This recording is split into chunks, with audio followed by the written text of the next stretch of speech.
para que podamos ver las láminas. Ajá. Y también desde Agua Grande, Amazonas, menciona.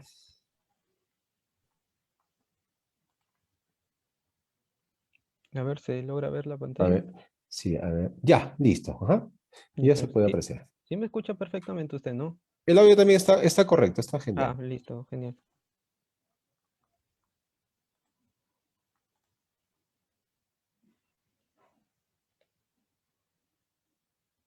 Bueno, también en esta diapositiva más tenemos la introducción.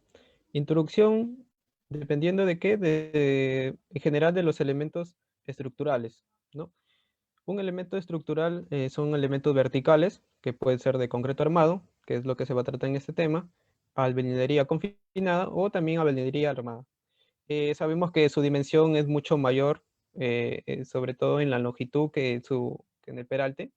Entonces, lo que le da mucha resistencia y rigidez lateral a las edificaciones, sobre todo evitando los desplazamientos excesivos en la dirección de análisis, ¿no? Sobre todo para eventos sísmicos.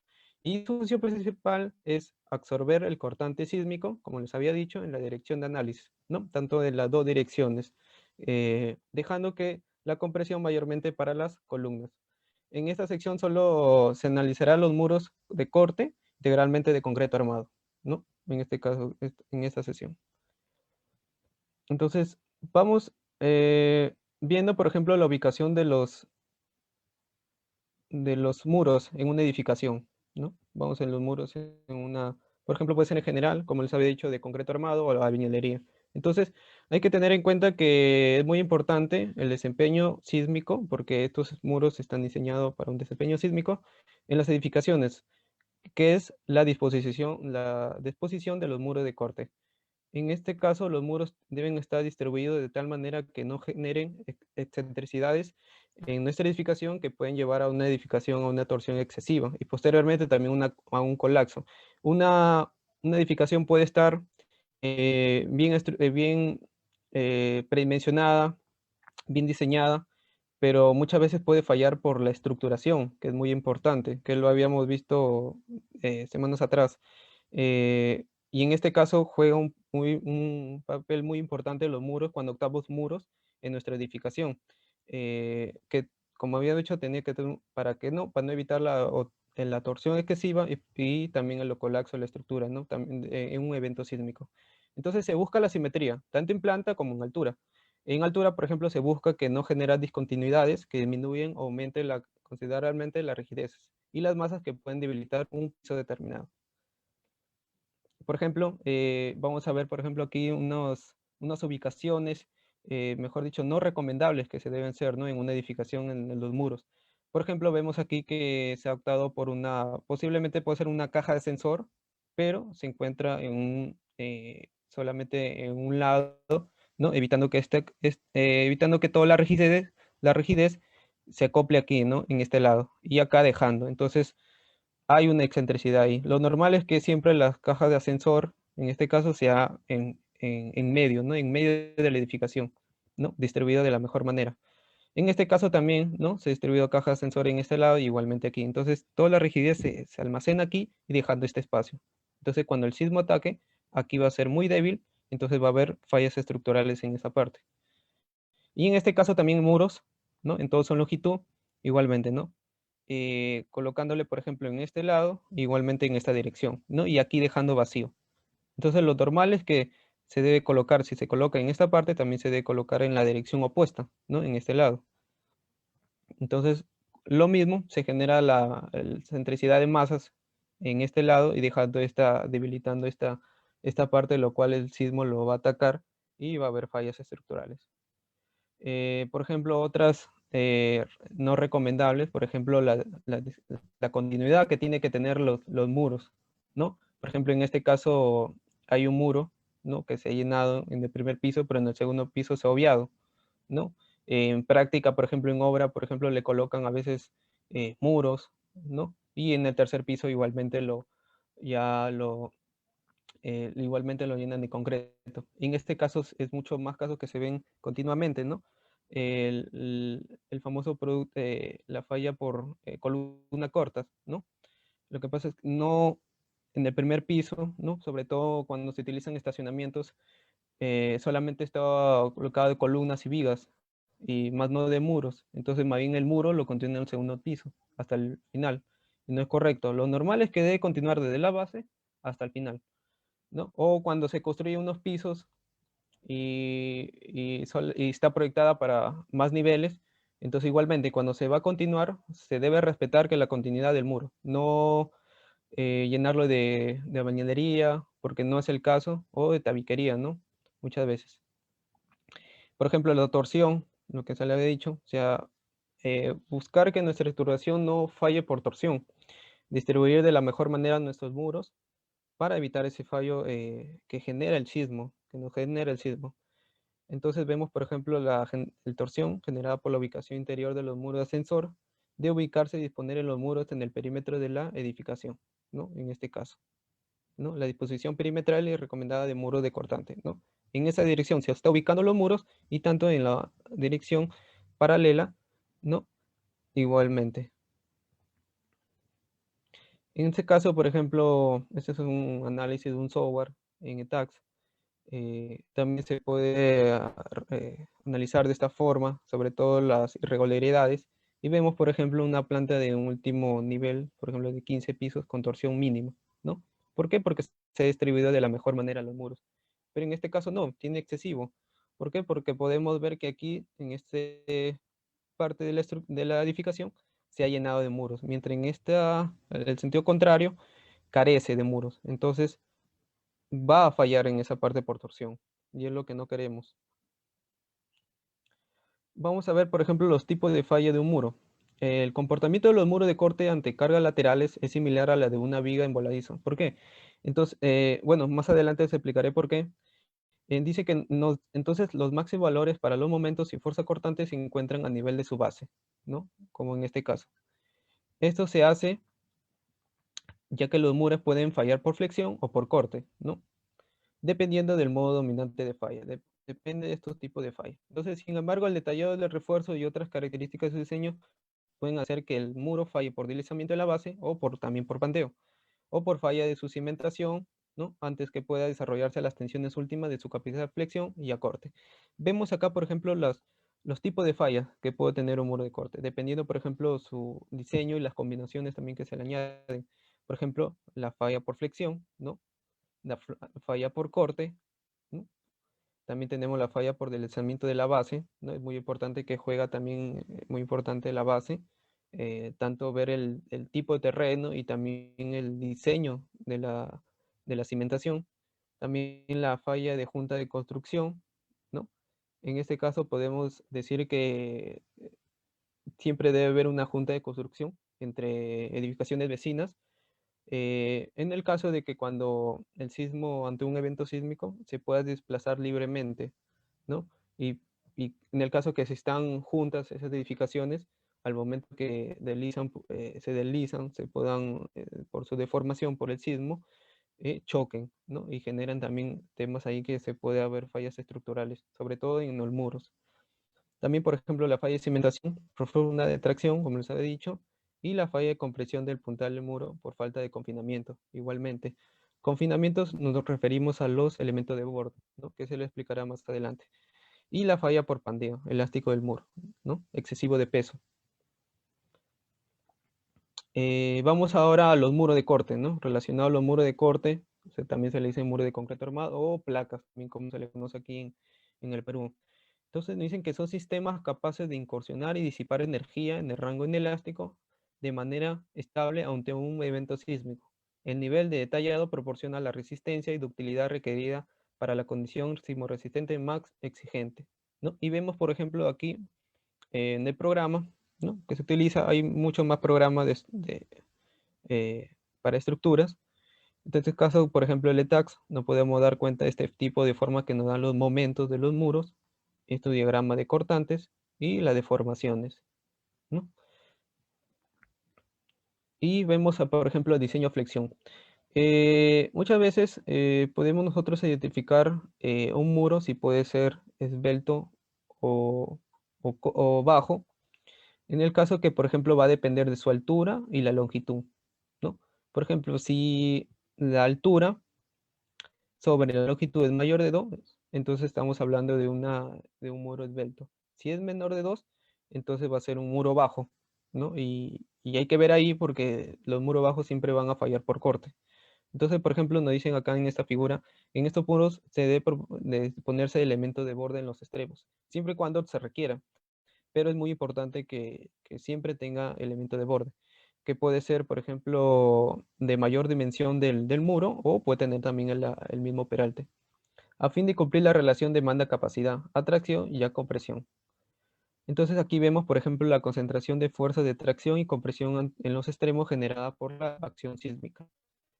Se le va a explicar más adelante también los elementos de borde, ¿no? Vemos aquí, por ejemplo, el momento y la axial, ¿no? Y por eso es que, así como las columnas, los muros se diseñan a flexo compresión. Vamos ahora a resistencia a momentos. Eh,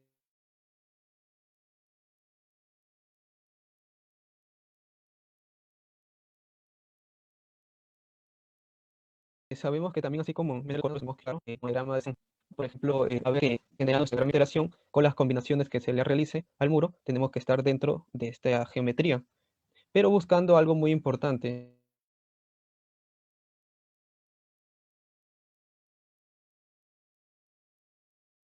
Sabemos que nuestras estructuras queremos que falle porque que sean vemos que nuestros puntos de combinaciones tienen que estar del punto de balance hacia abajo, ¿no? Buscando que nuestra estructura sea dúctil. Vamos a ver, por ejemplo, vamos a ver al final un ejemplo, ¿no? Manualmente. Y también quiero darles, por ejemplo, podría ser algunos criterios, tanto cuando se diseña por ETAX, ¿no? Con un software, en este caso ETAX, cómo nosotros darnos cuenta y cómo interpretar los resultados que nos entrega el software. Por ejemplo, en este caso vamos a diseñar los elementos verticales de los elementos de confinamiento. Por ejemplo, nos dicen aquí lo que requiere, ¿no? Del refuerzo de área, el área de refuerzo. En la parte button, sabemos que la parte button se va a tener mayor a 0 de 103.96, pero eso es el total de refuerzo. Entonces, ¿cómo lo distribuimos? Entonces vamos a hacer este ejemplo, por ejemplo, que el área en los extremos, el área total, va a ser el área que va a requerir esos elementos de confinamiento, va a ser el área total, ¿no? En este caso que nos entrega aquí de 103.97, menos, por ejemplo, la cuantía del muro, ¿no? La cuantía mínimo. ¿Cuánto va a ser la cuantía mínima según la norma de 0,60? Es de 0.025 o 25% por el espesor del muro y la longitud del muro. Entonces, reemplazando los valores, nos da, por ejemplo, la 0.36.36. Entonces, esos valores, por ejemplo, ese valor lo podemos nosotros distribuir según el refuerzo que nosotros propongamos. En este caso puede ser, por ejemplo, de 1 pulgada, puede ser de 5 o 6, ¿no? Sabemos que el área de refuerzo de 1 pulgada es en 5 centímetros. Entonces, lo multiplicamos y nos tiene que salir, ¿no? Mayor o casi por llegar a los 36.36. Ahora vamos a la distribución de la armadura, ¿no? Como sabemos, eh, puede ser que nuestro diseño no nos complete elemento de borde, aunque siempre se recomienda que tenga los elementos de borde, eh, y solamente se va a distribuir a través de aceros horizontales y verticales. Y en este caso, se le añade elemento de borde cuando se requiera según los requerimientos. Y se va a tener, por ejemplo, los elementos verticales horizontales en el muro y los refuerzos verticales en los elementos de borde, ¿no? Como vemos aquí en las figuras. Ahora vamos al diseño de corte. Según la normativa peruana, la E060, ¿no? Que es un diseño por resistencia última, nos dice, por ejemplo, que primero tenemos que chequear nosotros que la cortante última, cuándo va a requerir el diseño por corte, cuando nuestra cortante última, ¿no? sea menor que el phi va a ser, según nuestra normativa, 0.85. ¿Por qué no? Por nuestra normativa, porque sabemos que el ACI es 0.70, si no me equivoco, una para cargas estáticas y otra para cargas dinámicas. Entonces nosotros tenemos que ver, en este caso sí respetar nuestra normativa, en estos casos porque sabemos que aquí nuestra normativa es un poco más conservadora, ¿no? Sabemos por el tema constructivo aquí en el Perú. Entonces es difícil multiplicar por la resistencia del, del concreto, o la resistencia última. Resistencia última es la resistencia nominal. Esa resistencia nominal va a ser la suma de la cortante del concreto más la cortante del acero. Muchas veces se desprecia la cortante del acero porque es mínima y se trabaja con el cortante del concreto. Entonces, teniendo eso, se va a obtener, por ejemplo, también las combinaciones de carga según nuestra normativa de 0,60 igualmente, ¿no? En lo demás que también se utilizan son los elementos estructurales como también las combinaciones dinámicas. En este caso, por ejemplo, 1.4 por la carga muerta más 1.7 la carga viva. También tenemos la siguiente combinación de 1.25 la carga muerta más la carga viva multiplicado por 1.25 más la carga de sismos, ¿no? Tanto positivo como negativo. Y 0.90 carga muerta más carga de sismos. Estas dos combinaciones, sobre todo esta última, nos da los mayores valores. Siempre tener al tanto de eso. Vemos, por ejemplo, ¿no? La resistencia de corte, ¿no? O también se le dice resistencia nominal, va a quedar definida por la resistencia del concreto y del acero, como les había dicho. Entonces, vemos, por ejemplo, el peralte mínimo, que tiene que ser, por ejemplo, el 0.80 de la longitud total del muro, ¿no? También sumando los elementos de borde. Entonces, por ejemplo, vamos a ver que los elementos sometidos únicamente a cortante y flexión va a tener esta fórmula, sobre todo esta que nos da la normativa C060 de 0.53 por la raíz del F'C, la resistencia a compresión del concreto, por la base y el peralte efectivo, ¿no? El peralte efectivo que es les había indicado de 0.80 por la longitud. Y los elementos sometidos a compresión axial, el NSU, ¿no? Durante esta fórmula. Igualmente, AG, por ejemplo, es el área que se tiene del elemento, la base y el peralte efectivo. Ya lo veremos, por ejemplo, en el ejemplo, más de ese detalle. Seguimos con el diseño a corte. También vamos, por ejemplo, en el tema de muros acoplados, ¿no? Se presentan tracciones significativas y es necesario considerar una reducción en la resistencia al corte que aporta el concreto. En este caso, tenemos esta fórmula, ¿no? Nos dice que, por ejemplo, NU es la fuerza de tracción y NU entre el A sub G se debe expresarse en megapascales, ¿no? Y luego ya se puede también tener con nuestras unidades de kilogramos centímetro cuadrado. Y la contribución del concreto no debe ceder de A sub dw por este factor y el F'C, la raíz, multiplicado. Vemos, por ejemplo, ya la distribución ya del refuerzo por corte. Una vez determinado el aporte del concreto, se obtiene el remanente a ser tomado por refuerzo, que es la cortante, es igual a la cortante última entre el phi menos la cortante del concreto, ¿no? Y lo que les había mencionado, el refuerzo mínimo horizontal que debe tener el 0.025, la cuantía mínima, o 25% también se le puede decir. El espaciamiento máximo nos dicen que no debe ser mayor a 3 veces el espesor del muro, ¿no? Del muro, que puede ser de 20, 25 centímetros, 30, ni a 40 centímetros, ¿no? Eso también hay que tener, es muy importante tener al tanto también eso. Ahora vamos a hablar de los elementos de borde. ¿Qué son los elementos de borde? Son elementos tipo columnas estribadas, ¿no? Que se encuentran en los extremos del muro. Y también cabe resaltar que el confinamiento, ¿no? Que nos dan esos elementos de borde se debe al estribaje presentes en estos elementos. Y más no por los refuerzos horizontales. Mucho se cree que, por ejemplo, en los elementos de borde, colocándole más refuerzo vertical, nos proporciona más confinamiento. Y no es así. Lo que nos genera confinamiento son el estribo, los estribos que se encuentran aquí. Entonces, muchas veces por eso a veces los muros fallan por elementos elementos de borde, porque no se ha confinado de la mejor manera. Y por más que pueda tener la cantidad de refuerzo vertical no nos proporciona ese confinamiento, sino el estereobaje. Vamos a ver, por ejemplo, aquí una falla, como les había dicho. Nos dicen que además un muro de concreto con elemento de borde aporta más ductibilidad y es lo que se busca en un elemento estructural de concreto armado. Por ejemplo, vemos aquí las fallas de este muro y vemos que han fallado los elementos de confinamiento, los elementos de borde.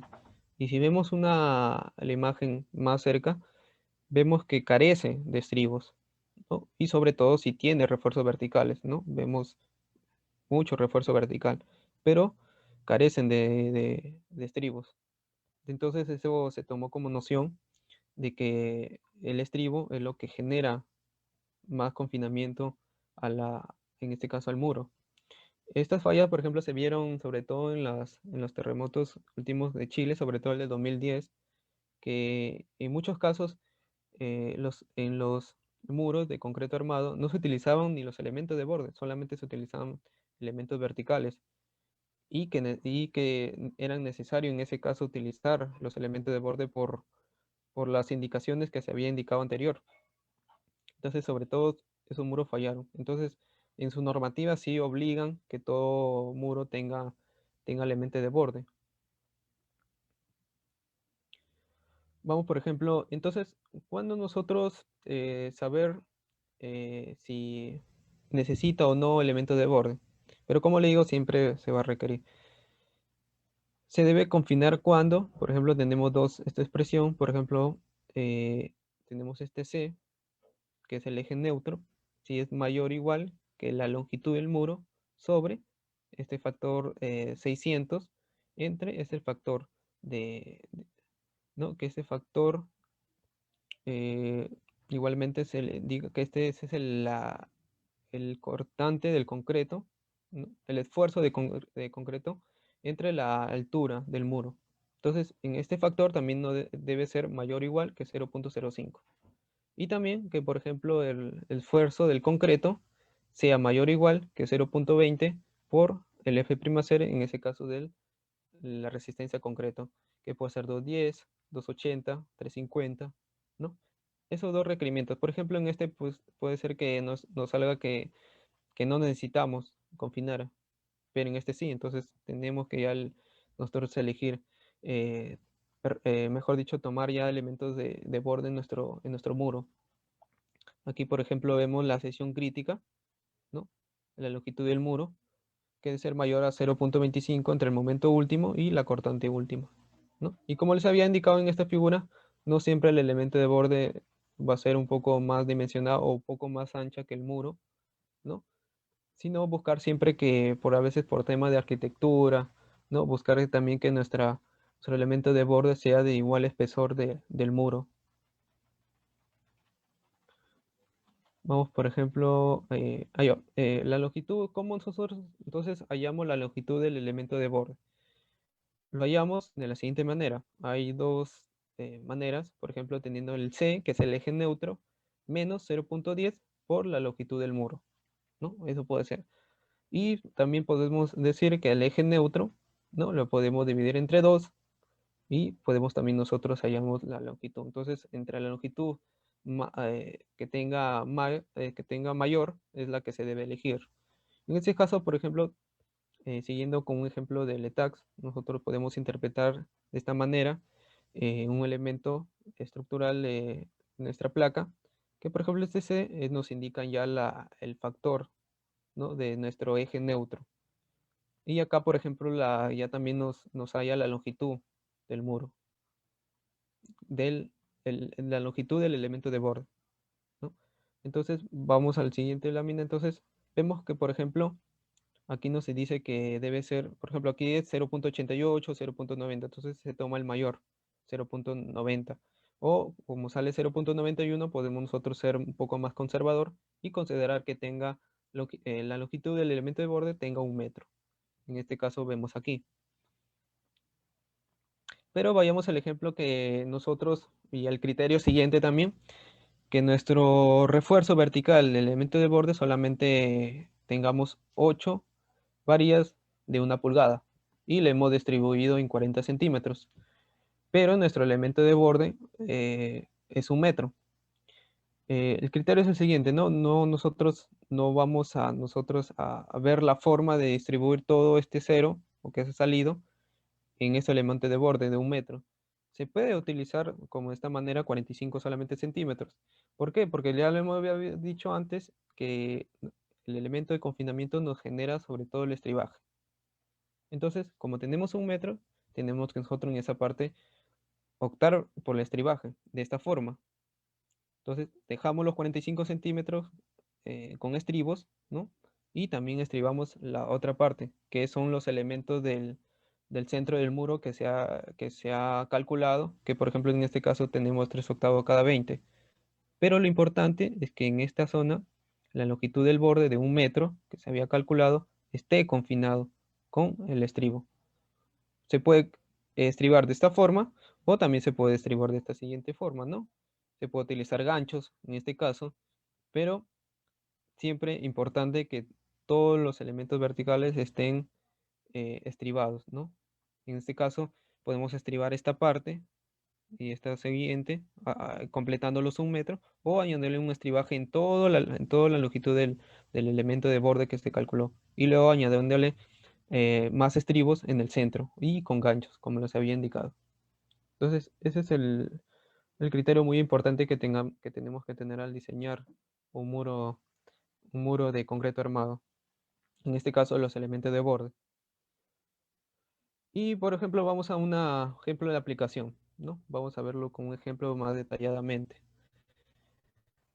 Eh, por ejemplo, nos dicen que tenemos acá una placa de 3,50 metros, ¿no? De longitud y el 25 centímetros de espesor, la cual está sometida a una carga muerta, ¿no? Por ejemplo, nosotros podemos metrar, pero sí sabemos que ante estructuras de gran envergadura tenemos que optar por un software, ¿no? Hay muchos software y ya el software nos entrega ya las cargas que nosotros queramos, tanto de combinaciones y en este caso como la carga muerta, que es de 110 toneladas, y la carga viva de 26 toneladas.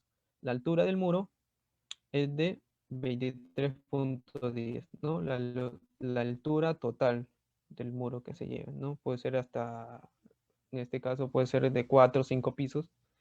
Entonces nos dicen diseñar la placa por corte. Vamos a diseñar en este caso la placa por corte, ¿no? Ya tenemos ya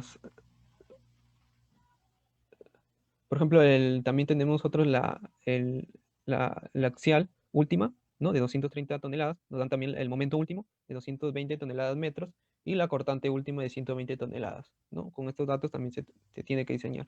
Y la resistencia a la compresión y la resistencia a fluencia del acero de 4.200 kilogramos centímetro cuadrado.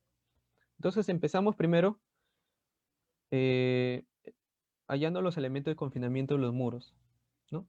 La verificación se necesita elementos de confinamiento en los extremos de la placa, ¿no? Como les había dicho. Vamos a hallar esta operación, por ejemplo, la axial, ¿no? Lo tenemos que convertir, por ejemplo, en este caso, kilogramos centímetro cuadrado y lo dividimos entre el área. Sabemos el área de 350, ¿no? Y el espesor de 25 centímetros. El momento crítico, ¿no? Como lo habíamos, el momento de 220 por en este caso por 175. Dividimos entre la inercia, ¿no? Allá sabemos la fórmula de la inercia y lo multiplicamos. Entonces vemos que nuestro esfuerzo de compresión máximo es mayor a 0,20, ¿no? El factor que habíamos dicho anterior, de, que es 42 kilogramos centímetro cuadrado. Entonces, por lo tanto, se requiere elemento de borde. Los elementos de borde podemos utilizar también nosotros dando el doble del peralte, en este caso si tenemos 25, 50 centímetros o 0,1 por la longitud del muro total. Entonces el elemento en este está optado 50 centímetros y 35 optamos por el mayor, que es 50 centímetros, ¿no? Entonces nuestros elementos de borde van a tener como longitud 50 centímetros. Ahora ya sabemos nuestro elemento 50 por el 25, el espesor dándole el mismo espesor del muro del centro. Sabemos que nuestra cuantía mínima de 0.025 y también nos dice, por ejemplo, la CI y nuestra normativa que está, por ejemplo, veremos que puede ser una nueva versión de un por ciento, de 0.01. Entonces le damos la cuantía de 0.01, ¿no? Multiplicamos por la sección de 25 por 50 los elementos de borde y nos sale 12.5. Entonces optamos 8 varillas de 5 octavos, que nos da 15.84 centímetros cuadrados, que es mayor al que nosotros habíamos calculado.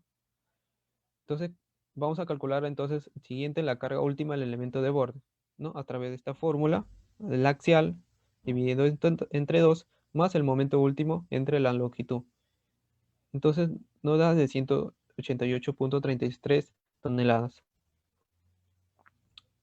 Nosotros tenemos que calcular también esta fórmula, ¿no? El phi de la fuerza, el axial, y añadiendo, por ejemplo, este phi de 0.70, 0.80 según nuestra normativa, y 0.85 por 0.21, convertimos del F'C por el área, ¿no? del elemento de 1250 en el área del acero, calculado el área de 0 de 15.84, más el F'Y y el refuerzo igualmente de acero. Vemos que nos da 160.62 y es menor que 188.33. Entonces nos dicen que no. Entonces, ¿qué es lo que tenemos que, si nos sale menor, no cumplimos, tenemos que aumentarle más el reforzamiento? Si en este caso optamos 8 de 5 octavos, optamos 8 de 3 cuartos, ¿no? En este caso porque se optó una cuantía mínima de 1%. Si hubiera optado también igualmente la cuantía de 0.025, pero tenemos que verificar con esta expresión, ¿no? Y si no nos da menor, no nos cumple, tenemos que aumentar el refuerzo.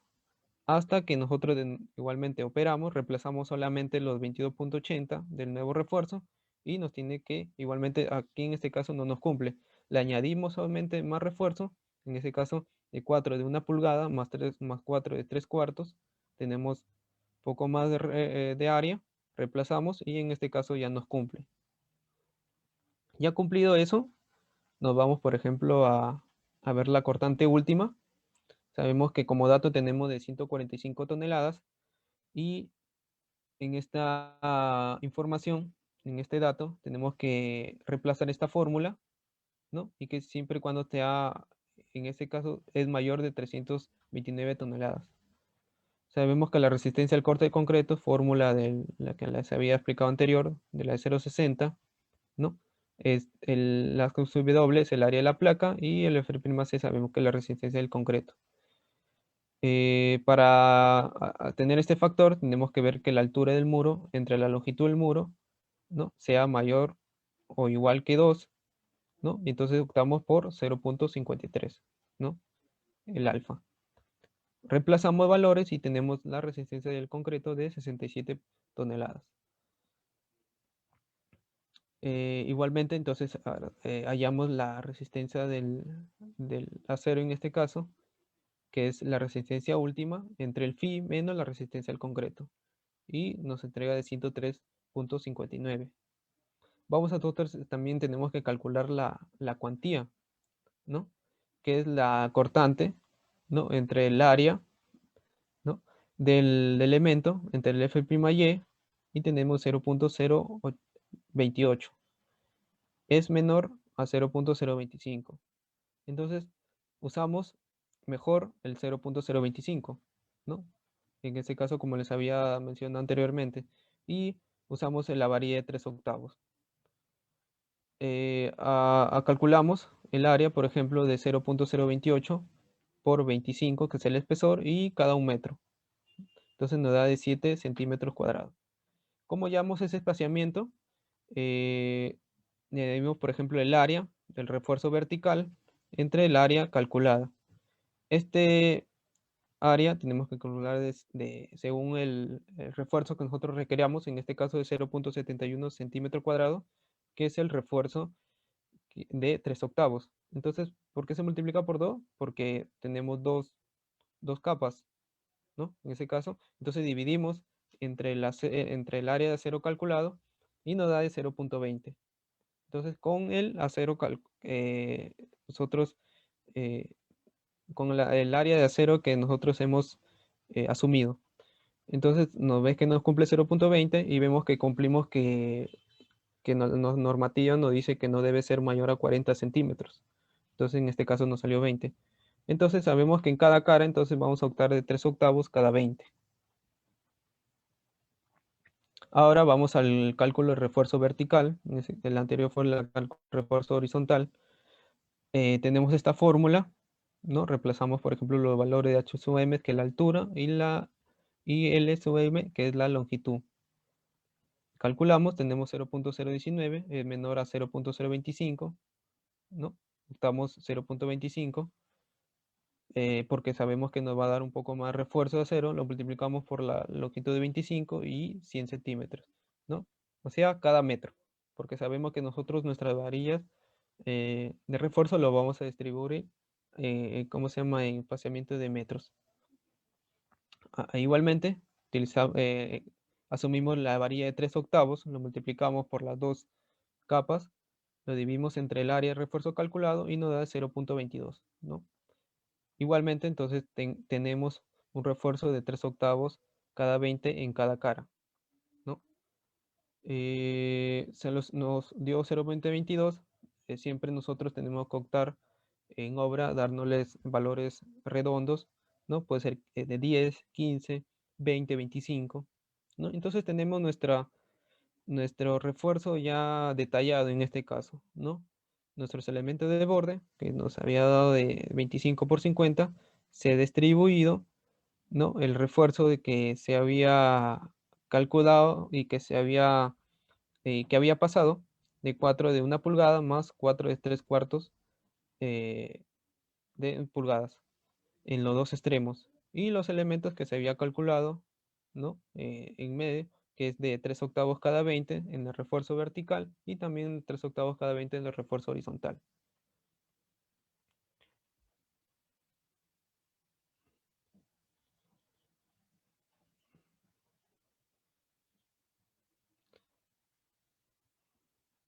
Vamos ahora a ver, por ejemplo, explicarle en este caso.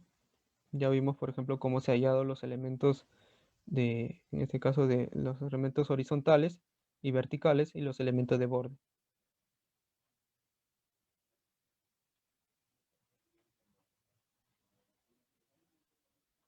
A ver, ¿hasta ahí alguna pregunta?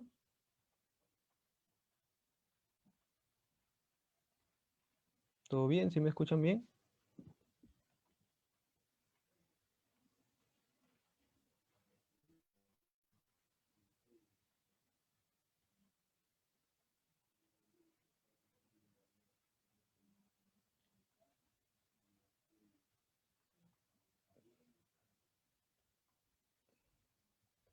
¿Alguna pregunta?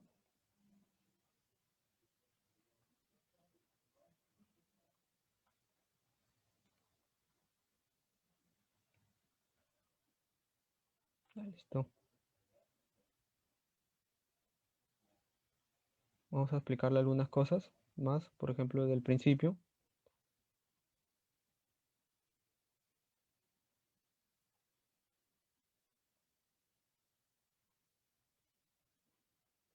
¿Qué pasó? Se quedó.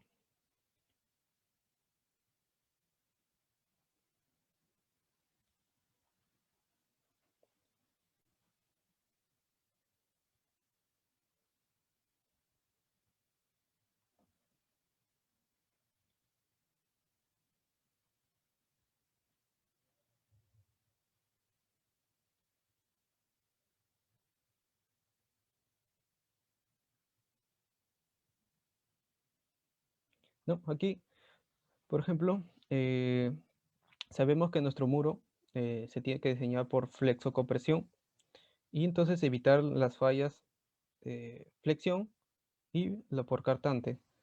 En este caso también tenemos, por ejemplo, la falla por deslizamiento de la base y la falla de junta de construcción que les había explicado. En este caso de la falla de flexión, es el caso porque fallan los elementos verticales y horizontales, no se ha diseñado de la mejor manera. La falla, la base por cortante se puede originar por los elementos de borde. Como les había explicado, los elementos de borde se tiene que tener la mejor manera de confinar a través del estribo, más no de los refuerzos verticales. Los muros de corte, ¿no? Disipan energía, sabemos. Los elementos a flexión, como les había explicado, ¿no? Nosotros tenemos que ver que la altura entre la longitud sea mayor y más no que sea menor de 2, porque sabemos que nuestro muro ya llega a ser un muro bajo y va a sufrir sobre todo por corte, por falla por corte. Entonces, vemos por ejemplo la distribución del refuerzo, ¿no? ¿Cómo debemos tener? Tenemos dos casos. En este caso, el elemento de borde con mayor peralte que el muro y el mismo espesor. En este caso, por ejemplo, también nosotros podemos añadir ganchos, ¿no? Como vemos aquí. Dentro del refuerzo horizontal y vertical, nosotros le podemos añadir ganchos. Es preferible cuando se necesite colocarle, ¿no? Tanto el refuerzo, en las dos capas de refuerzo, no enganchado con ese tipo de, de estribo. Y cuando no se necesite, igual siempre es recomendable nosotros tener esos ganchos. Y sobre todo nosotros, en los elementos de borde, eh, ver sobre todo la mayor confinamiento que se le había indicado. Los refuerzos tienen que ver una longitud de desarrollo, ¿no? De la mejor manera. Se puede calcular o también hay tablas, ¿no? Según un refuerzo que se le está acá diseñando, que puede ser 3/8, ¿no? La longitud de desarrollo, lo que incursiona dentro de los elementos de borde. En este caso también, ¿no? Cuando ya tenemos el mismo espesor del muro, podemos nosotros tener los elementos horizontales y verticales, pero muchas veces cuando nosotros en obra, cuando queremos nosotros traspasar, traspasa, por ejemplo, en este refuerzo de estribos, puede estar por encima, por arriba, o por debajo, ¿no? Y puede ser que al momento que nosotros llenemos esa columna, sabemos que el recubrimiento mínimo para elementos, en este caso que están eh, por la superestructura, tiene que ser 4 centímetros, ¿no? Y le digo esto porque cuando son enterrados de 7,5 centímetros, ¿no? En el caso de zapatas, va a quedar muy ahí, no se va a cumplir los 4 centímetros de, de recubrimiento. Entonces, en este caso, se hace una doblez, ¿no? Una doblez también, no una doblez cualquiera, se tiene que considerar algunos aspectos, ¿no? Una doblez que incursione que nuestro muro, nuestro refuerzo, en este caso horizontal, incursione dentro de los elementos de borde, ¿no? En este caso, cuando tengamos nosotros el elemento de igual espesor. No habría ningún problema aquí porque sabemos que aquí tenemos una mayor dimensión los elementos de borde que el muro. Y podemos nosotros, nuestro refuerzo horizontal, incursionar fácilmente dentro del elemento de borde. Pero en este caso no, siempre considerar una pequeña doblez, ¿no? Para que nosotros incursione el elemento vertical del muro dentro de los elementos de borde.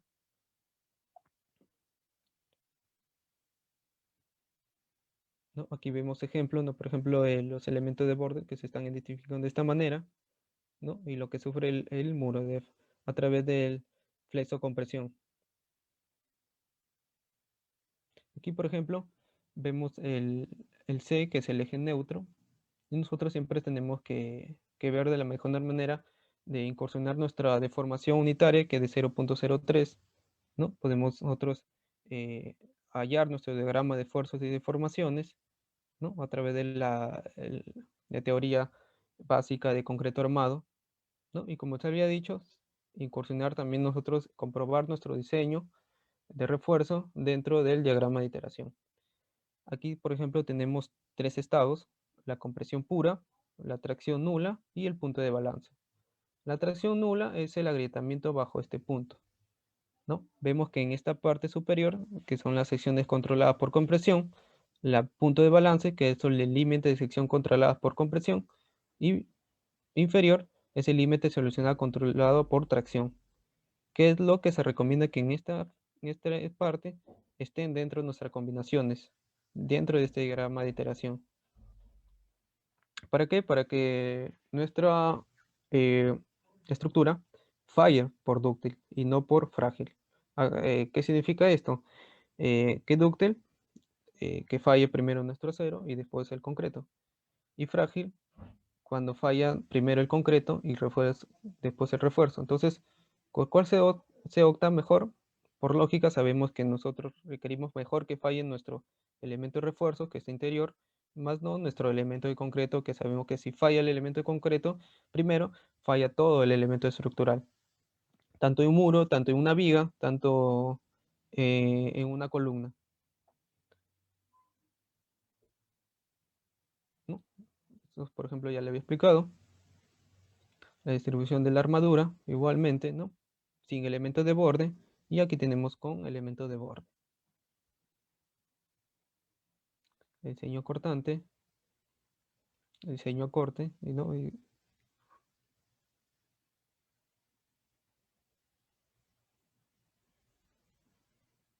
aquí, por ejemplo, lo que les había indicado, ¿no? La pequeña doblez que se le incursiona, ¿no? Para ingresar dentro de los elementos de borde.